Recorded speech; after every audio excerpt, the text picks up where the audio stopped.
tatak niya, oh. Radar ba yan? Tawag basa dyan. Radar.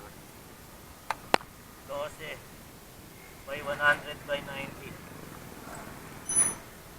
Sulit din eh, oh. Pero yung mo, binili ko yan, ano eh. Ano?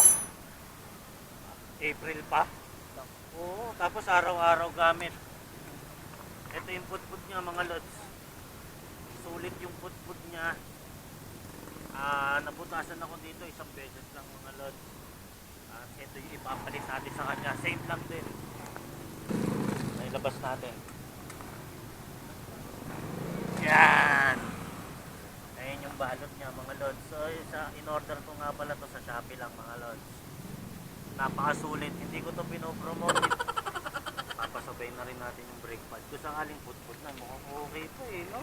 Putput na yan. Putput na yan? Oo, wala na yung ano. Ito Sige. yung kabila, medyo okay pa kasi may ano pa, yun yung buhit. Pero kailangan ng palitan siguro, no? Para isang baklasan na lang. No? Kaya mo naman yan, eh, no? Yan. Meron tayo dyan, eh. Yung brake pad ko, yun. Ito lang naman ginagamit kong brake pad, mga lods. Yamamoto.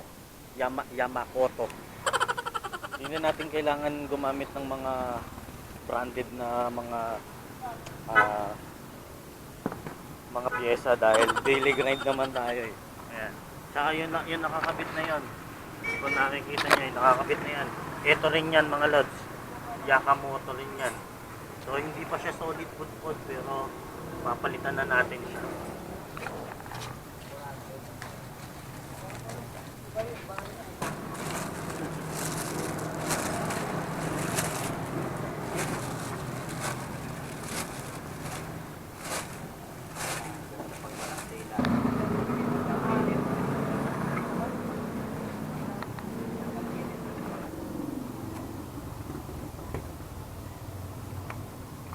Yun oh.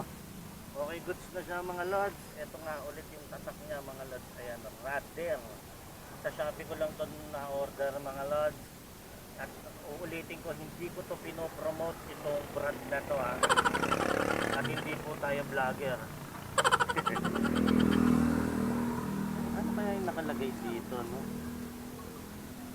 Yun, at ito, dos itong ano, in-order ko, 100 by 90. Pangharap, stock lang siya ng Mio Gravis natin.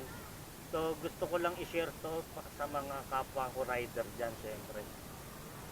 Na ito kasi in-order ko siya, na-order ko siya nung